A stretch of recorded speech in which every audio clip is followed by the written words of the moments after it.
Bismillahirrahmanirrahim. Wassalamu alaikum warahmatullahi wabarakatuh. Alhamdulillahi rabbil alamin, wassalatu wassalamu ala ashrafil anbiya'i wal mursalin wa ala alihi wa ashabihi ajma'in, amma ba'd. Mpenzi mtazamaji wa Rapta Channel, hewani ni kipindi chako pendwa cha visa vya mitume, na bado tunaiangalia historia ya bwana mtume Muhammad sallallahu alayhi wasallam.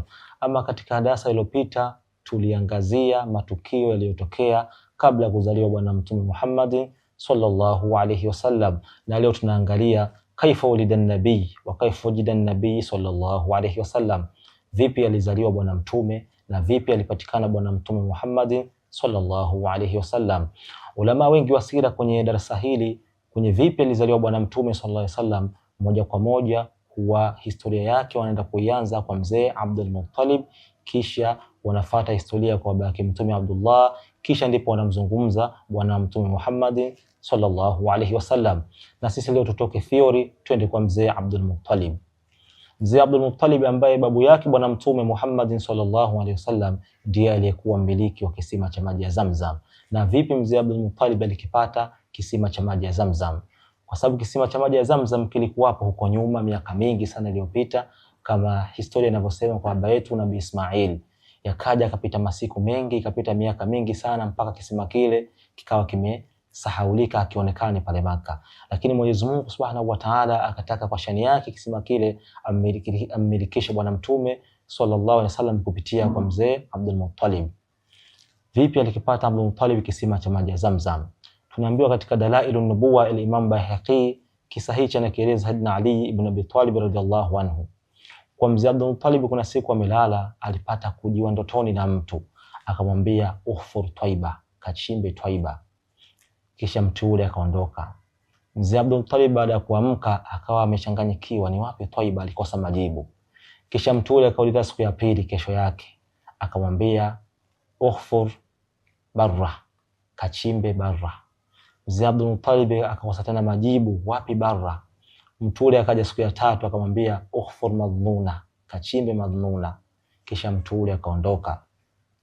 Mzee Abdul Muttalib amekosa majibu, amechanganyikiwa, ni wapi Madhnuna, akawa hajui.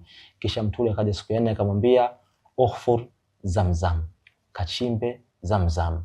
Mzee Abdul Muttalib akamuuliza wamahi ya Zamzam, ni nini au ni wapi hapo Zamzam? Mtu ule akajibu la tunzafu abadan wala tudam taskil hajij al-a'dam wa hiya baina al-farthi wad-dam. Zamzam ni maji ambayo kisichokauka kisima chake wala kisichopungua, mbele itakuja kunyosha mahujaji. Akaeleza sifa kama zilivyokuwa. Mzee Abdul Muttalib kweli akaenda kuchimba kisima cha maji ya Zamzam, akapata maji ya Zamzam. Baada ya kuchimba kisima cha maji ya Zamzam, wale watu wa Maka sasa wakaja juu, akamwambia hicho kisima ni cha kwetu wote, ulisi kwa babu yetu Nabii Ismail. Kweli ulipita mzozo, lakini mwishoni kabisa kisima kile akaja kukimiliki mzee Abdul Muttalib. Katika moja ya mzozo wa kisima kile ndipo mzee Abdul Muttalib siku ile kinapatikana kisa historia ya bwana mtume sallallahu alaihi wasallam. Walizozana, akamwambia wewe unashauri kitu gani leo hali ya kuwa huna watoto wa kiume? Inasemekana mzee Abdul Muttalib alikuwa na watoto wa kike, lakini kaja katika riwaya alikuwa na mtoto wa kiume mmoja ambaye ni Al-Harith. Kweli mzee Abdul Muttalib alipata kukasirika kwa maneno yale, anaomba kuwa inakuwaje utoshauri hali ya kuwa hauna watoto wa kiume. Mzee Abdul Muttalib akaweka nadhiri, akasema wallahi la in razaqani Allahu 'asharatan min ar-rijal la adbahanna wahidan minhum qurbanan lillahi ta'ala. Na hapa kwa Mwenyezi Mungu, ikiwa Mwenyezi Mungu atanijalia watoto 10 wa kiume, basi nitamchinja mmoja wao kama qurbanan, kujipendezesha, tamtoa zawadi kwa Mwenyezi Mungu Subhanahu wa Ta'ala. Hapa tukae kidogo. Kwa nini mzee Abdul Muttalib aliweka nadhiri hii na kisha atekeleze nadhiri hii? Huko nyuma sio kama watu walikuwa hawamwabudu Mwenyezi Mungu moja kwa moja, sio kama walikuwa hawamwamini Mwenyezi Mungu moja kwa moja, bali walikuwa wanamwamini Mwenyezi Mungu, lakini walikuwa wanamshirikisha na ibada za masanamu. Na hili anaeleza Mwenyezi Mungu hata katika sura Al-Ankabut. Tunaelezwa kisa kuwa wala in sa'altahum man khalaqa as-samawati wal arda wa sakhkhara ash-shamsa wal qamara yaquluna Allah fa anna yufakun.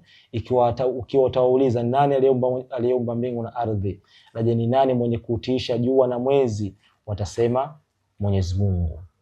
Lakini pia tunaeleza sehemu nyingine kuwa katika surat Al-Ankabut aya 65 kuwa ikiwa wale Makuraishi kwa wanasafiri na majahazi yao baharini, wakiona sasa mawimbi yanakuwa makali yale left, right and center, kwa wanaona sasa tunazama, walikuwa wanamwomba Mwenyezi Mungu Subhanahu wa Ta'ala, kama ilivyokuja kuwa wa idha rakibu fil fulki da'u Allah mukhlisina lahu din falamma najahum ila albarri idahum yushrikun. Ikiwa wanapanda majahazi yao merkabu zile, wanamwomba Mwenyezi Mungu hali ya kumtakasia kabisa, lakini ikiwa wataongoka mbele, wanatoka katika nchi kavu, wanarudi kumshirikisha Mwenyezi Mungu Subhanahu wa Ta'ala. Na ndio maana wakaitwa washirikina, walikuwa wanamshirikisha Mwenyezi Mungu pamoja na ibada nyingine za kuabudia masanamu. Na ndio maana utaona hata ugomvi mkubwa na Bwana Mtume sallallahu alaihi wasallam pale alipotaka sasa kuwafanya ile miungu yao mingi kuwa Mungu mmoja. Kwa hiyo mzee Abdul Muttalib aliweka nadhiri kuwa akipata watoto 10 wa kiume atamchinja mmoja kama zawadi. Kwa sababu gani? Kujipendezesha kwa Mwenyezi Mungu kwa kumpa zawadi ile. Ameweka nadhiri, kweli masiku yakapita, Mwenyezi Mungu Subhanahu wa Ta'ala akamjalia kweli watoto 10 wa kiume, na mwisho wao ni Abdullah ambaye ndiye baba yake mzazi Bwana Mtume Muhammad sallallahu alayhi wasallam. Kweli mzee Abdul Muttalib akaenda al-Kaaba, kwenda kule akasema inakuwaje nimchinje mtoto wangu wa mwisho, maana kwa aliweka mtoto wa mwisho, itakuwaje nimchinje Abdullah, mtoto mdogo, anakosa gani huyu? Akaamua apige kura. Kura zile kwa ameweka karatasi, na inasemekana kuwa na mfano kama karatasi moja inaandikwa naam, maana kwa maana ndio, nyingine inaandikwa la kwa maana hapana.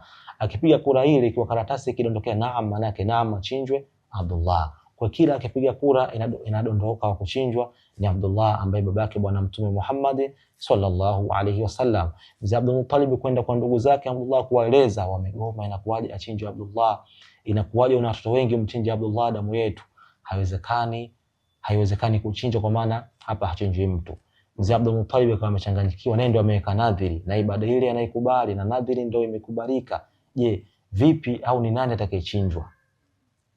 Mzee Abdul Muttalib akataka ushauri kwa mzee mmoja alikuwa mwenye hikma, akamwambia ikiwa ndio hivyo twende Al-Hijaz, kule kuna mwanamama mmoja, kuna mshirikina mmoja mpiga ramli, huenda akakupa mawazo yakakusaidia. Mzee Abdul Muttalib akatoka sana kuelekea Hijazi kwenda kuchukua ushauri. Kwa sababu gani? Kwa kila akipiga kura inadondoka kuchinjwa ni Abdullah, ambaye mzee Abdullah ndiye baba mzazi wa Bwana Mtume Muhammad sallallahu alayhi wasallam. Sasa vipi atazaliwa Bwana Mtume sallallahu alayhi wasallam? Kwa mzee Abdul Muttalib anaelekea Hijazi kwenda kuchukua ushauri. Je, nini kinatokea? Endelea kuwa nasi Rabta Channel. Kaifa ulida nabii wa kaifa wujida nabii sallallahu alayhi wasallam, vipi alizaliwa Bwana Mtume na vipi alipatikana Bwana Mtume Muhammad sallallahu alayhi wasallam. Endelea kuwa nasi Rabta Channel, mtindo maisha. Vile vile usisahau kutufuatilia kwenye mitandao yetu ya kijamii mingine ikiwepo TikTok, YouTube pamoja na Facebook. Pia usisahau kulike, kushare na kucomment kwa ajili ya kupata mafundisho mbalimbali. Wassalamu alaikum wa rahmatullahi wa barakatuh.